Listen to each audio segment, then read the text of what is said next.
bass players of the world. We're looking at the HX Stomp by Line 6, and specifically we're looking at all the different modes with which you can use it. Snapshot, preset, stomp box or pedal board mode, bank mode. We're going to look at all of them today, and we're going to finish up the video with how I use mine. If you're a weekend warrior playing songs, if you're going from band to band, if you're a super pro musician that has 18 different gigs this month, it doesn't matter where you're at in music. I think some of the things I'm going to highlight about the way this unit works could really help the way you go about gigging. And just before we get into the video, the power went out. I got 12 minutes into shooting, did the entire thing, and the power went out in the house. I lost all the audio from the Logic session, all the audio using this really nice mic. Thankfully, I just, for the first time ever, started using the phone as an overhead for the pedal board. I know the audio is captured in there. I'm going to do my best to mix it, but if it's not up to the normal BBC radio voice standard that I like to hold myself to, you know why. So we're going to go with the phone audio. I'll doctor it up as best as I can. Let's get into presets, snapshots, stomp box, pedal board, bank mode with the HX Stomp. So here are the presets I have for the main gigs I'm doing this year in 2024. Some Brecker Brothers music, some Vital Information, some Mike Stern, Bob Reynolds, and of course my own band. They're all grouped together so I can make an example of what some of these different modes in the HX Stomp do and how they might benefit you depending on how your gigging situation is and how you have your effects set up. We're going to look first at snapshots. To get to snapshot mode, you use either page left or page right. Here I just have to go one to the left, and here we are in snapshot mode. We get these three camera icons with 1, 2, and 3 in them. What I will say right up front is that it loses your tap tempo and your tuner button. If we go back to stomp box mode, you see I always like to use FS3 for the long hold, which gets me my tuner, and of course for tap tempo. And in snapshot mode, we do lose that. That's one downside. The benefits, on the other hand, are that you can have a couple of main sounds that you can switch between really easily and kind of without having to think about too much. Of course, you have to rehearse with all of this. It's all very well doing the programming, setting it all up. What a lot of people don't realize is you should really rehearse a little bit while using this stuff. Don't leave it until you get to the gig to check out, you know, your knowledge of the roadmap of it. So to show you the snapshot scenario, I'm using a little preset that I've made for some Brecker Brothers music I have coming up this week that I'm playing, and I'm trying to emulate the great Will Lee and back on some of those mid-70s recordings, the early Brecker Brothers band recordings. He had some chorus in there, and he also had a little womp womp with a filter. So I'm using the auto filter block, I'm using the plastic chorus block, and I do have an EQ on there as well. I kind of want to hit the EQ and the filter at the same time just to help recreate that sound. And the way I have the snapshot set up is that in snapshot 1 over here, I have the EQ and the filter. When I go to snapshot 2, I have the EQ and the chorus, and when I go to snapshot 3, everything goes off.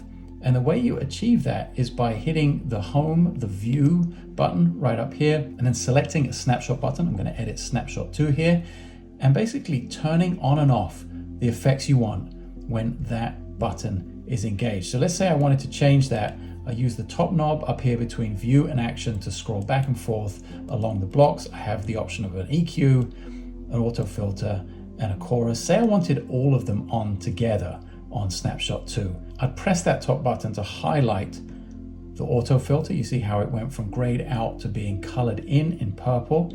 And now when I hit view again, so we see our 3 snapshots, when I go to our snapshot number 3, they're all off. And instead of just being the chorus and the EQ, now snapshot 2 engages all 3 blocks. And when I go to snapshot 1, we have just the filter and the EQ. Now let's take another look at a favorite mode of mine, preset mode. Again, we just scroll left and right depending on where you are in the modes until you get to where it says preset down and preset up. I would say this mode is more for song to song than it is for band to band, but because I have all the different band presets here in a row, I'm going to use them for our example.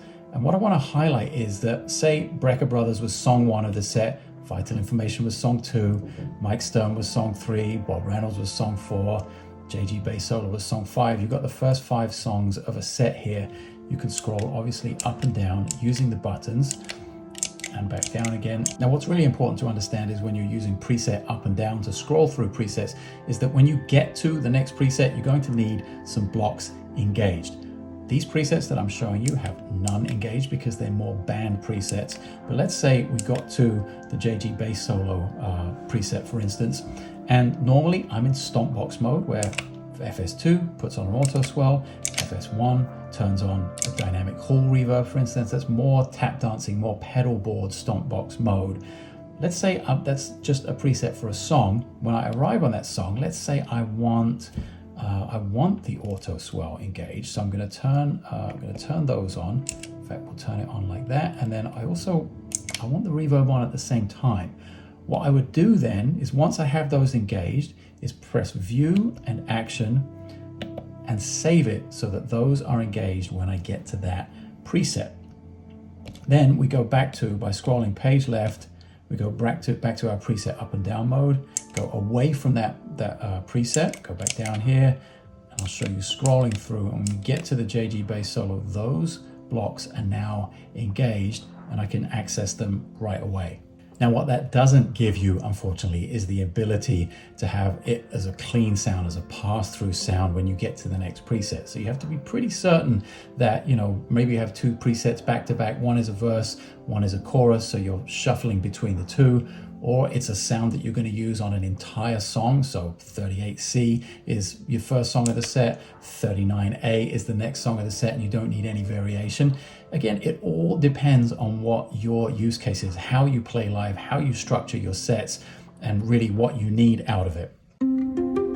For the regular stomp, I really love little add-ons like this one, Footswitch 4 and 5 from a company called Pedalnetics. They're not a sponsor of the video. I saw this, I think, on Ian Martin Allison's pedal board and just went out and got one and have not looked back since.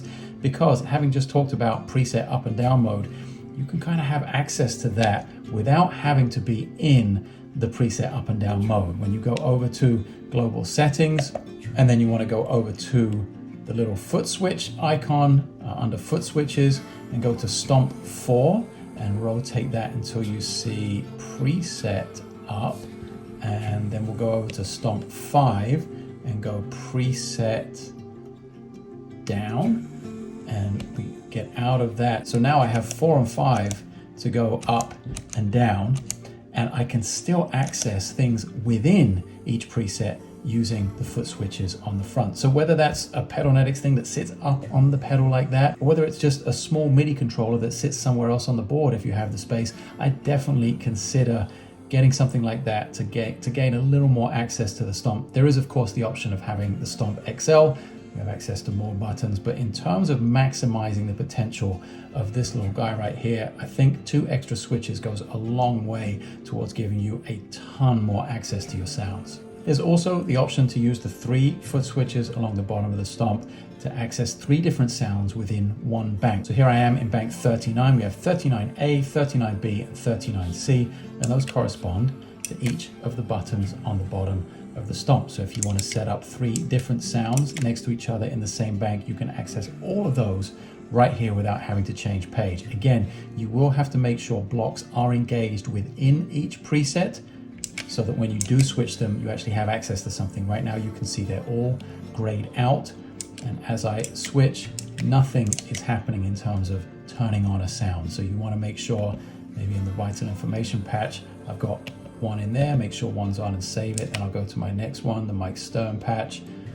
Let's say I want the Obsidian 7000. You can hear the hiss already. I'll save that and save, and then I'll go to foot switch number 3, it's the Bob Reynolds patch. Let's say I want some tape delay engaged on that, and I can save. So now when I go to each of the presets, there's actually something going on. Very important, just make sure when you're using presets that you have something already engaged before you save each preset. So what pedal video would be complete without some sounds? And I want to show you exactly how I use this setup. The regular Stomp, the Pedalnetics add-on to give me access to Footswitch 4 and 5.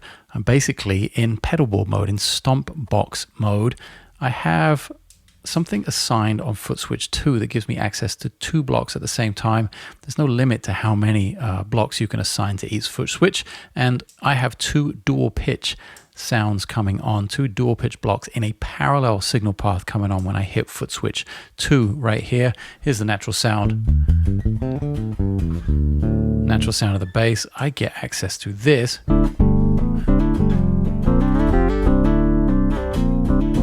at the touch of a button. I also have some other tasty little things on the end. Footswitch 5 gives me access to quite a nice reverb. Gives it some space.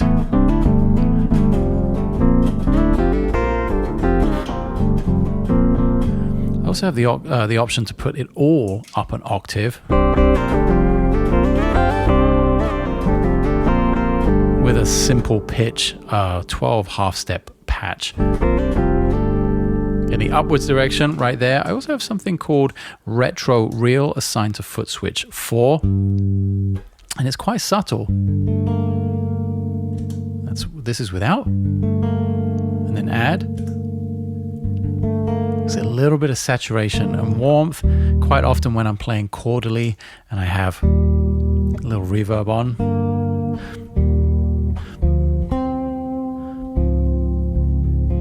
just gives it that little bit of warmth. Now, as you can see, there are more blocks in this preset than I have assigned to Footswitches.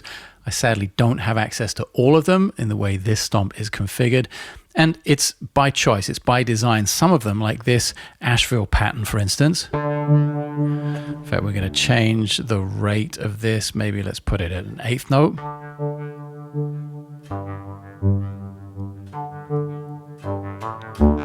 It's not something I'm using all the time, but when I do have the time, maybe I'm playing solo, maybe I'm being featured somewhere, I can bend down, I can get on my knee, I can use the knobs and the other buttons on the stomp to engage and disengage certain sounds.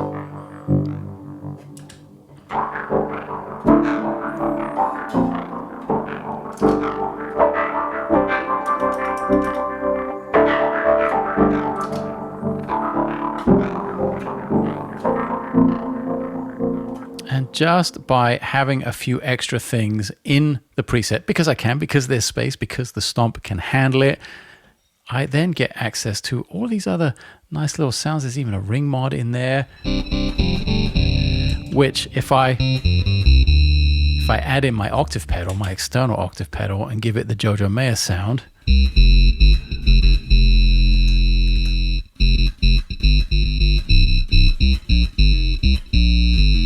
now, is it exactly like my Frederick Effects Bug Crusher plus the original OC2? No. But in a mix, it's pretty dang close. Again, the ring mod isn't something I'm using on every song, every sound. So that's one I access from the top knob here. And I have my basic set of sounds that I can access via the Footswitches. And that's how I use the stomp. That's my main preset that I've been using really the most often on the road right now, for playing solo, for accompanying, for being a sideman. That's kind of where it's at. This preset is available below the video to download. There's a preset pack for the HX Stomp that I've put together. You go check out the link in the description of the video, and let me know in the comments how you use it. Are you a snapshot fiend? Do you like preset up and down? Do you play song to song to song? Do you play more band to band to band? Do you have kind of one sound that you like with a band? You know, I want to know. I want to hear back from you. But I always learn something. When I'm hearing back from you guys on videos like this, I'm always learning something and finding things I can implement in my own playing, in my own sounds, in my own pedal boards that I haven't thought of yet. So make sure you subscribe to the channel. That really, really helps me put out tons more free videos like this. I really appreciate you spending some of your incredibly precious time with me, talking about music, learning about the bass, nerding out over pedals. I'll see you again on the next video.